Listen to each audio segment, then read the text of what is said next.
I asked the gentleman today what amount of money did he need to focus 100% on his small farm so that he can have the abundance and food security that he's looking for.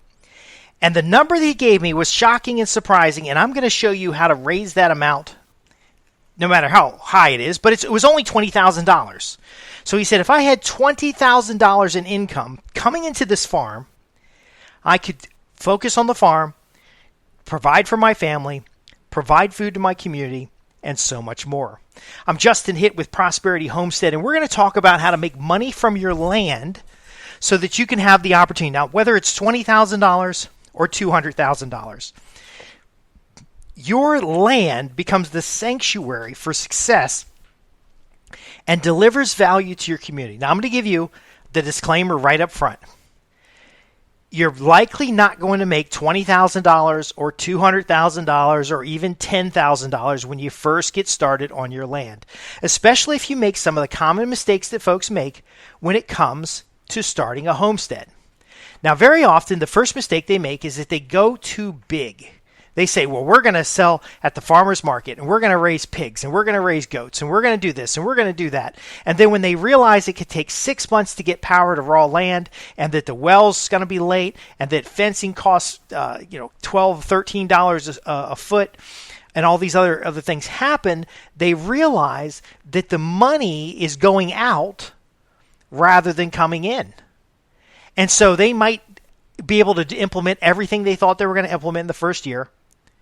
And then they go to the bank and they deposit $200,000. Let's say it's a miracle. Jesus comes down, blesses your farm, and you make $200,000 that year.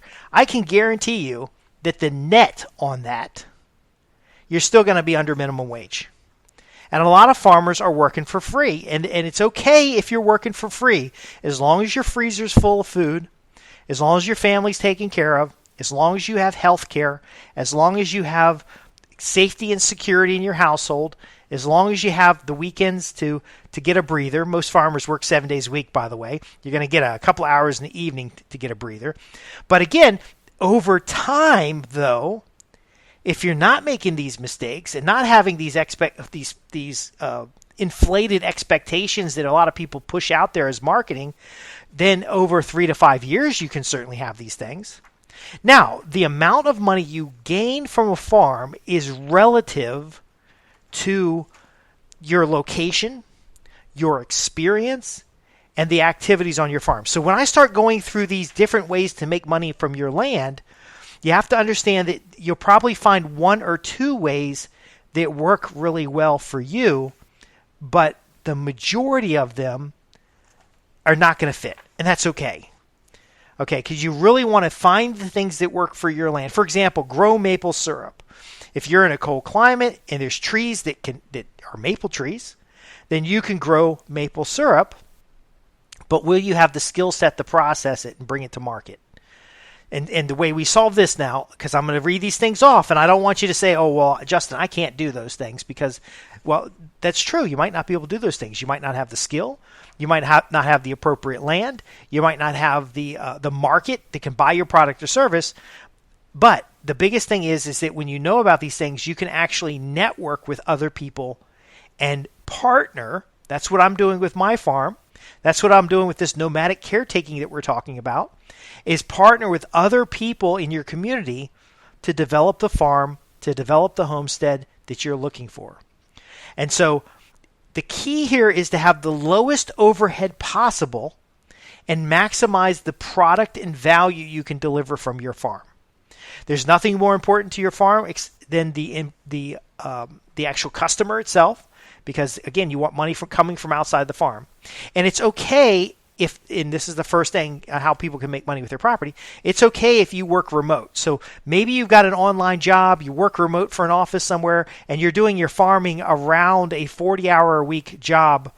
That is okay. That is making money from your land. You don't have to feel like you failed, because again, we're measuring success by free net cash flow and food security and family security, and being able to sit down at dinner with your family and look them in the eyes and not be rushed and say, family, how's your day been?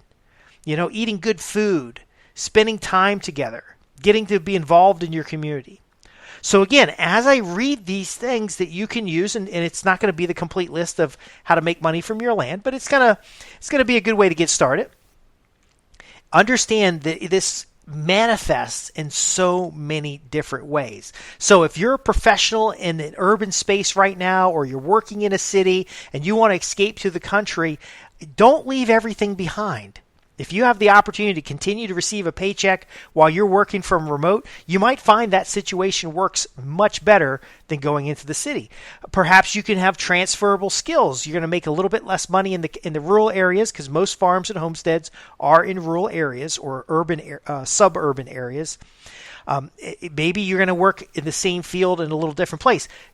It's not necessary to leave it all behind, because again, it's the revenue you're producing, the multiple streams of income you're producing with your land while creating the habitat and environment. Maybe you're now homeschooling your kids and you have a little bit more free time to do it because you're not commuting.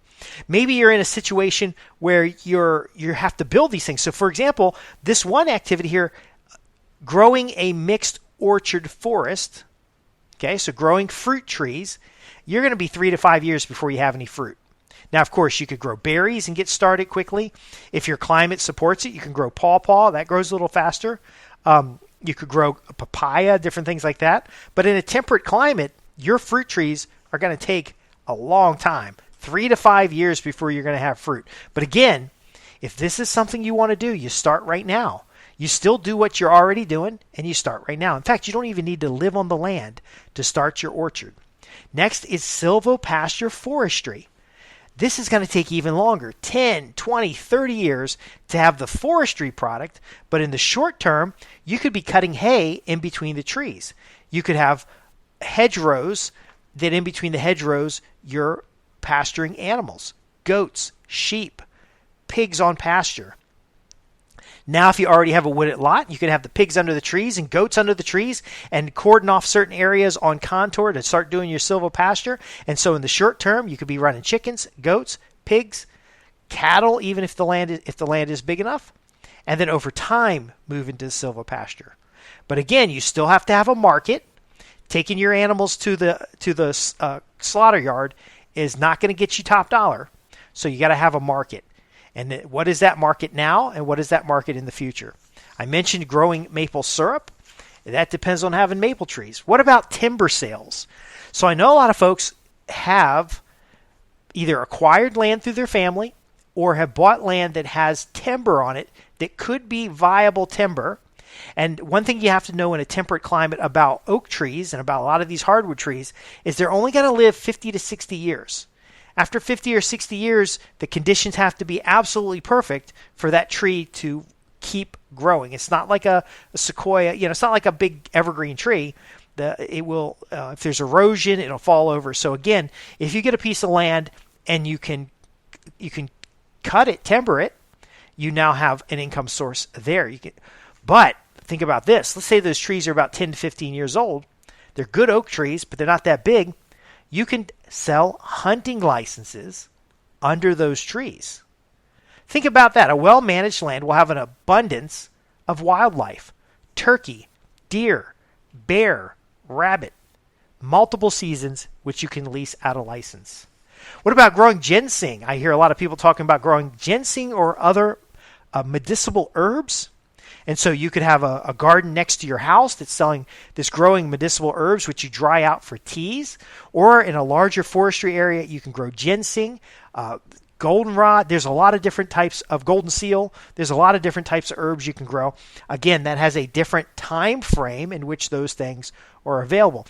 Now, it's a big mistake to simply go out and do these things and not first investigate the skills necessary, the time investment, and then to put these things out on a timeline. Because again, we want to do what's good for the property. We want to do what's appropriate for the land so that we're not harming that land and we're certainly not destroying the land in any way. Now, let's talk about stacking a function. In modern chemical-based agriculture, they're going to cut down all the trees, they're going to bulldoze it, they're going to turn it into fields, they're going to monocrop.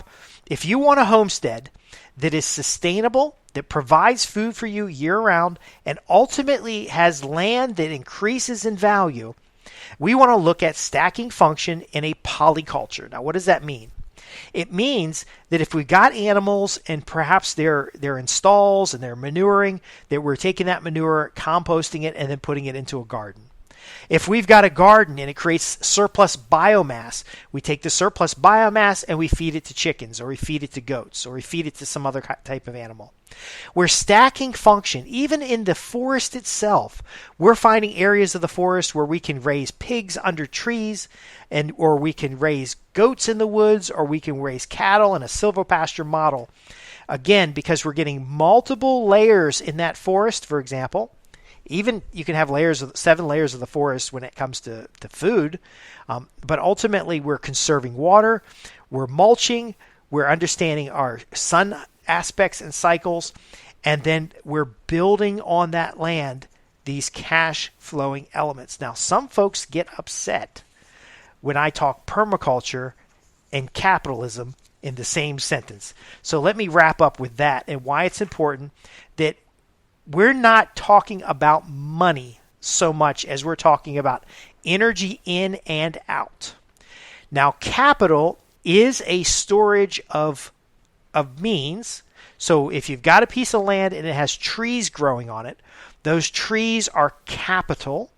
If you've got livestock, livestock is capital. In fact, the whole economic system is based on livestock trade. And if you've converted livestock into money, you've also got capital. All of these things need to provide for your family.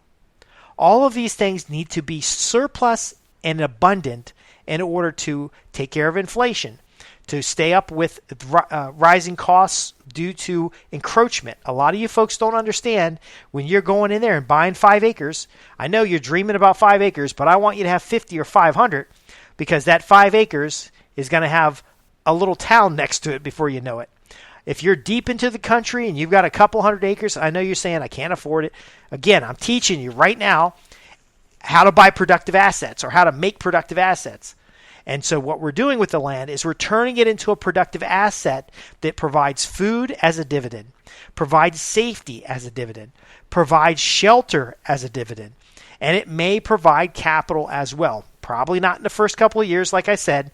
Even if you have a windfall because you cut all the trees down, it's still, there's money to put new trees back, and there's conservation activities, and there's land management, and there's building the house. It usually does not come out profitable in the first couple of years, and that's okay because, again, we're avoiding the mistake of spontaneity, and we're developing a plan, just like you'd manage a stock portfolio, just like you'd manage career choices, just like this whole decision to homestead.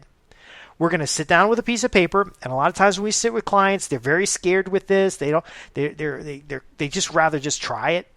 And I tell you, it's more expensive to try it than it is to have a plan and project your way into it. But we sit down with clients, they often say this has been the best thing in their life. I sat down with one client, 200 acres of land. She had a variety of people living on the land, running different activities through farm leases that were there before she got the land. And we sat down and looked at the plan, and she realized how much power she had in owning this land, because she was originally just going to sell it. And she inherited the land, and ultimately she was just going to sell it off. And she realized that this was where she wanted to be. All the memories, that's another dividend a lot of people ignore. The memories, the family experiences, the community, all of these things we're investing in, and these multiple forms of capital, and we're building that abundance. You know, that surplus of food that you're able to create becomes stored capital. It has a limited shelf life, but can be traded with people in the neighborhood. It can be passed along into the community markets. It can be a blessing to people who are in need, or even just divided among the folks who work on your farm. The key to understand here, though, is that all of these things is because we look at the land as a productive asset that we're going to care for, that we're going to serve, that we're going to manage, and that we're going to be good stewards of. And in that stewardship, we may end up with timber, grazing, small gardens, market gardens, large gardens, cut flowers, but we're going to do it in a systematic approach so that it's not overwhelming. One of the things that I do for clients is we help take the overwhelm out. if it comes down to not necessarily dollars and cents, but if it comes down to these different profits that we're talking about, where in that first year, it really didn't cost you anything to move to the farm because you still have income coming in. And in fact, you're starting to lower your costs because you're raising quality, healthy food for your family, because you're selling the surplus or have a partnership to sell the surplus. Or maybe you do like what I've talked about in other videos. You partner with a local farm and you didn't even have to buy land and you've started in the farming or into the homesteading. There are so many options that people overlook because, again, when I start talking about make money from your land, they either see it only as cash, the extraction of money, rather than a symbiotic relationship with that land where you provide for the land provides for you, and you live in harmony for generations. Now, if you like to start your homestead and in the next 12 months or less be up and living in this abundance that we're talking about, I can show you. Now, it's based on your skills, so when we do a consultation, I'm going to ask a lot about your skill set, your knowledge. We can build on your skills, we can build on your experiences, and create for yourself an opportunity where you have that relaxing abundance that comes from knowing that you've got quality food, that you've got quality housing, that you're low impact on the environment, that you're high value in the community and the interactions that you have. There's a lot to be learned from the permaculture design, and the great thing about it is that we can design your paradise on paper. Now, you've got your paradise on paper. It might be the end result that you're looking to go towards. It gives you that courage. It gives you that vigor and that excitement to move towards that goal. And then we can sit down and walk through the phases, the plans. Where do you get started first? What do you do next? And very often this is more valuable than the cost of your land, because you might pay $12,000 an acre, $20,000 an acre, $2,000 an acre, and get every penny of it back in a lifetime of abundance, in a lifetime of food security, hedges against inflation, investments that pay a lifetime of value, better experiences with your family, many of the things that money cannot buy, yet still have the capital necessary so you're not negotiating with the bank or having your farm taken away from you in the future. I'm Justin Hitt with Prosperity Homestead, and I hope I've given you some ideas about how you can go from where you're at today to a homestead of abundance, and some of the characteristics of that abundance and some of the means, because the land itself has more value than the money and ultimately can produce for you as you're a good steward for it. If you have any questions about what we've covered today, please visit us at www.prosperitymomestead.org. And there's a lot of free gifts there for you. There's a lot of opportunities there for you. There's a free newsletter. If you go to the contact page, you can ask your questions. We have podcasts, which I hope you will dig down into. Now, if somebody's referred this podcast to you, I want you to give them a big thank you. I really appreciate it when folks pass along these episodes. And if there's an episode that you'd like me to cover when it comes to homesteading or starting a small farm, I actually work with a network of professionals who are in the farming business and in the helping business. I'll introduce you to my mentors. I'll introduce you to the folks that are helping me and the folks that I'm helping. And maybe together as a community, we can help you achieve your homesteading dreams in 12 months or less. Again, I want to thank you for listening. If you have questions, visit us at www.prosperitymomestead.org. And I am Justin Hitt with Prosperity Homestead, and I'll see you in the next podcast.